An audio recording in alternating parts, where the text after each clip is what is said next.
Durante el mes de junio, los Estados Unidos está viviendo el mes de sensibilización por el síndrome de estrés postraumático.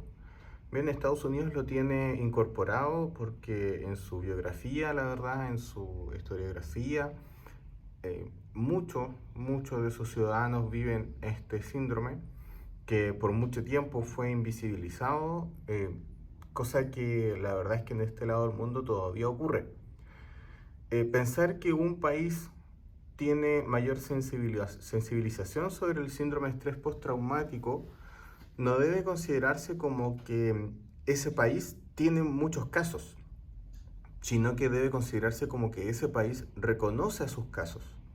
Porque el síndrome de estrés postraumático se encuentra en distintas ciudadanías, en distintos países, en distintas comunidades, y Estados Unidos es solamente un ejemplo de ello. Bien. Ahora, muchas personas tratan de entender cómo se produce el síndrome de estrés postraumático, qué eventos pudo gatillar este síndrome de estrés postraumático, y habitualmente nosotros lo encontramos asociado a veteranos de guerra, a personas que han tenido episodios de violencia, de revoluciones sociales, delincuencia, violencia intrafamiliar, distintos tipos de eventos puntuales, pero la verdad es que el estrés o el estrés postraumático o este síndrome de estrés postraumático hay que entenderlo también desde la medicina psicosomática, que en el fondo relaciona la mente con el cuerpo.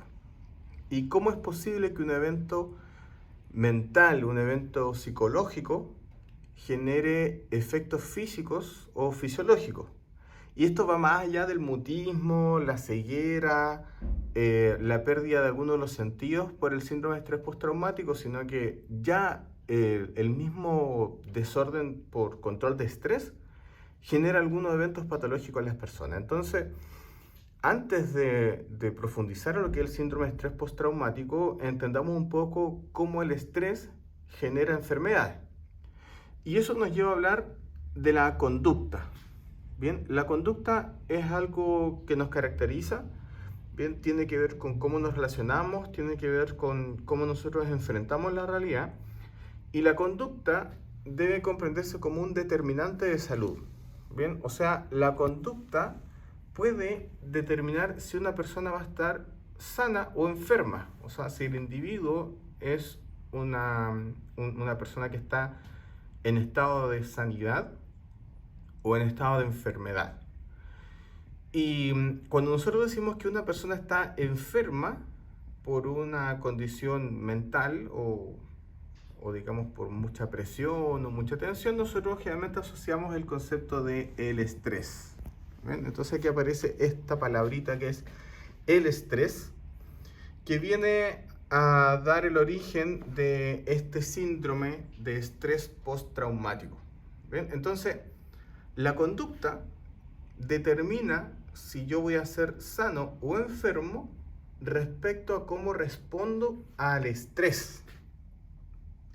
El estrés siempre está presente. ¿Bien? El estrés en sí es bueno, el estrés es necesario. ¿Bien? El estrés moviliza. Es como yo le digo a mis alumnos de pre y posgrado. Si yo les pido que hagan un trabajo para que aprendan algún concepto, no tienen ninguna presión por hacerlo a menos que yo les ponga una fecha de entrega. ¿Bien? Si yo agrego una fecha de entrega, agrego estrés. Y como saben que tienen que cumplir con esa fecha de entrega, realizan el trabajo. Y además lo realizan de la mejor manera posible para obtener una buena calificación. Ese es un ejemplo nada más. Entonces el estrés moviliza, el estrés es necesario para avanzar, para evolucionar, para adaptarnos. Pero yo puedo responder a este estrés de distintas formas. Y puedo responder de buena forma o de mala forma. Y eso depende de la conducta. ¿Bien? De la conducta que yo tenga como individuo inserto en la sociedad.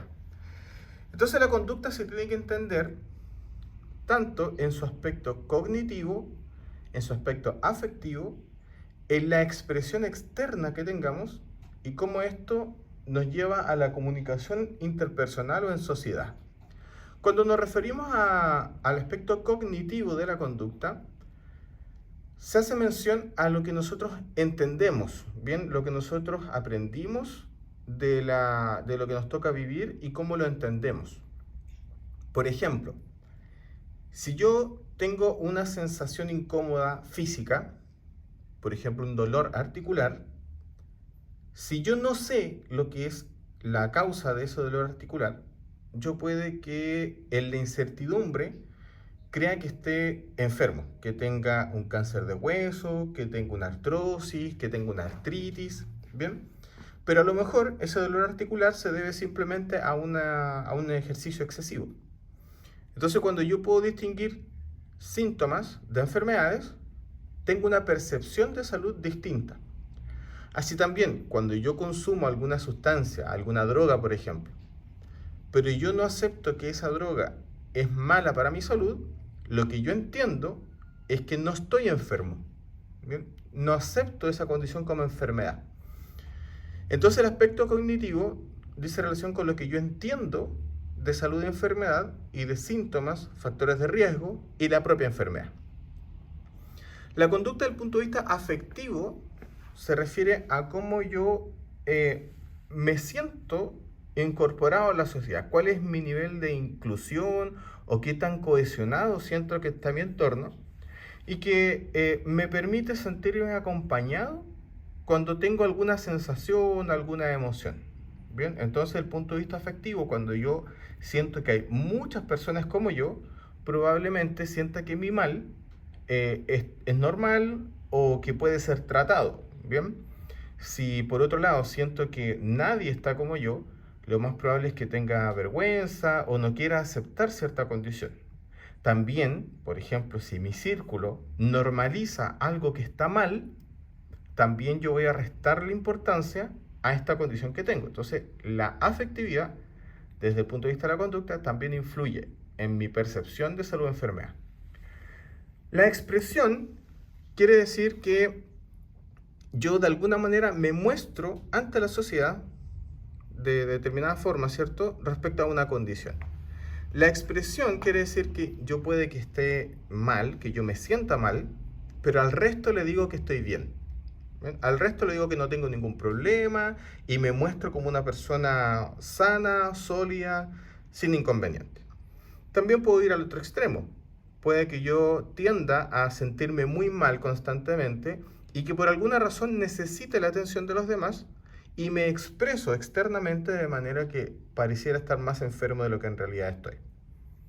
Y finalmente la conducta desde la comunicación tiene que ver con mis relaciones interpersonales. Como ven, está todo muy ligado, pero la comunicación específicamente se refiere a mis redes sociales, no me refiero a Instagram ni Facebook, sino que a mis redes con el entorno, el club deportivo, la iglesia, la junta de vecinos, o sea, cómo yo me relaciono con el entorno.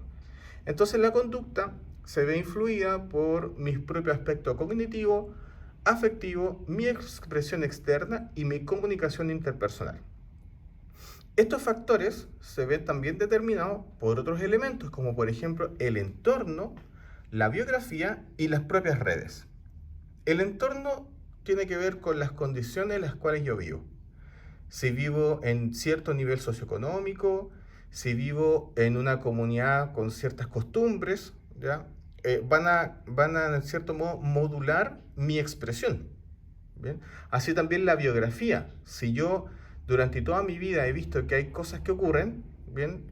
Y que son malas, ¿bien? Pero están normalizadas, yo voy a sentir que son perfectamente normales. Como vemos, por ejemplo, en los episodios de violencia, cuando en una comunidad específica hay asesinatos comúnmente. Si en una comunidad es normal ver que los problemas se arreglan por medio de la violencia y el asesinato, si un día a mi vecino o a un familiar lo asesinan, yo lo voy a considerar que, aunque es malo, son cosas que pasan, simplemente. ¿Bien? Entonces el entorno y la biografía también determina cómo yo voy a relacionarme y cómo yo voy a entender los eventos que me ocurren. Y eso en directa relación con mis propias redes, como ya había dicho antes. ¿Bien? Entonces, la conducta, estamos viendo, ¿cierto?, que la conducta puede de cierta manera, puede determinar el estado de salud físico de las personas, es decir, cómo yo puedo pasar de ser una persona sana a una persona enferma, respecto a cómo respondo al estrés. ¿Bien? Esto es lo primero que voy a comentar respecto a conducta. Este es un primer video y a continuación voy a hacer la segunda parte. Continuando con la explicación de cómo la conducta influye en el estado de salud de las personas y cómo el entorno, ¿cierto? El entorno, la biografía, las redes determinan que desde el punto de vista de mi propia conducta yo pase de un estado de sanidad a enfermedad en relación al estrés. Vamos a hablar ahora del estrés. ¿Bien? El estrés es un factor que incide en mi vida, en mi día a día. Bien, el estrés es un evento, es algo que ocurre que gatilla una respuesta física en mí, ¿cierto? Dependiendo de cómo yo recibo o cómo yo entiendo este estrés. Recordemos que la conducta tenía que ver con un aspecto cognitivo, afectivo, de expresión externa y comunicacional. Entonces, ¿cómo yo respondo a este estrés? Bien, se va a traducir en una respuesta física de mi organismo. Y aquí aparece el síndrome general de adaptación, que es una de las cosas que ocurre cuando yo me enfrento a un estrés. El estrés va a ser la respuesta a un factor y ese factor se llama estresor. Por ejemplo, un asalto, por ejemplo, una prueba, por ejemplo, las cuentas a fin de mes. ¿Ya? Todo eso son factores estresores. Y el estresor genera estrés.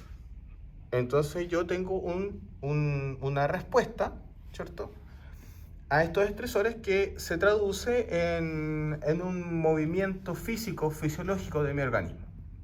Cuando yo me enfrento a un estresor, cuando yo me enfrento al asalto, a la prueba, a las cuentas de fin de mes, lo primero que ocurre es que yo paso, ¿cierto?, de tener un estado de equilibrio anabólico y catabólico, ¿bien?, a un predominio catabólico.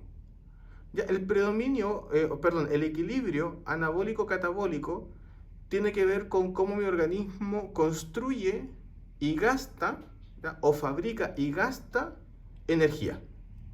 Vamos a explicarlo en simple de esa manera. El equilibrio anabólico-catabólico dice relación con cómo yo produzco y gasto energía de manera ordenada. Pero cuando yo me enfrento a un estresor, hay un predominio catabólico, ¿ya? Hay un predominio de ocupar energía. O sea, el anabolismo, en el fondo, es construir y el catabolismo es consumir. Entonces, cuando yo me enfrento a un estresor, hay un predominio catabólico, o sea, aumento el gasto de energía.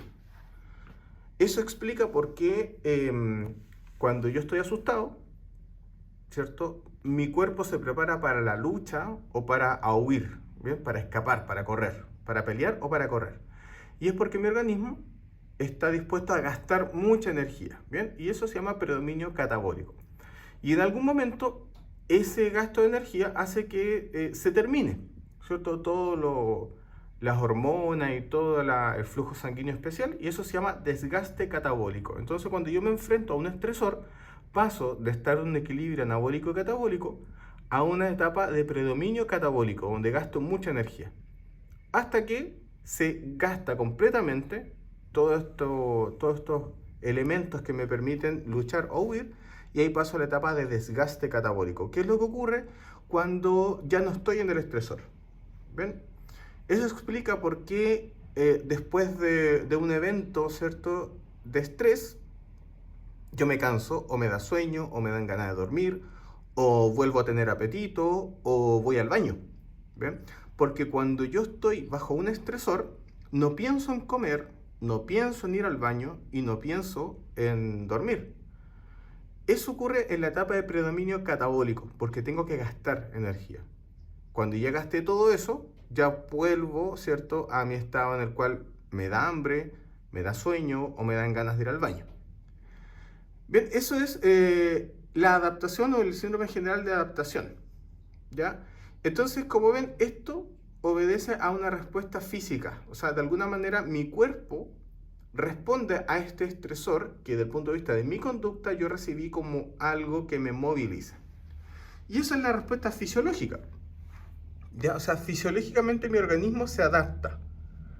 Desde el punto de vista físico hormonal, aquí empieza a jugar el cerebro, bien, el hipotálamo, empieza a funcionar las glándulas suprarrenales, pero en términos resumidos y simples, vamos a decir que cuando yo me enfrento a un estresor, aumentan los niveles de noradrenalina. Cuando aumentan los niveles de noradrenalina, hay una activación, ¿cierto?, del sistema nervioso autónomo, más la glándula suprarrenal, que producen a su vez adrenalina. Y la adrenalina, nosotros la hemos escuchado muchas veces, la adrenalina es la que me permite tener una respuesta, ¿cierto?, activa ante un evento que se llama estresor. La adrenalina hace que aumenten en mi cuerpo los niveles de glucosa. ¿Y por qué necesito aumentar los niveles de glucosa? Porque la glucosa es la que permite que las células produzcan energía, porque es el alimento de las células. Entonces, cuando aumentan los niveles de glucosa, mis músculos, ¿bien?, están súper activos para la lucha o para la huida. Los músculos, cuando se hiperactivan, necesitan más sangre.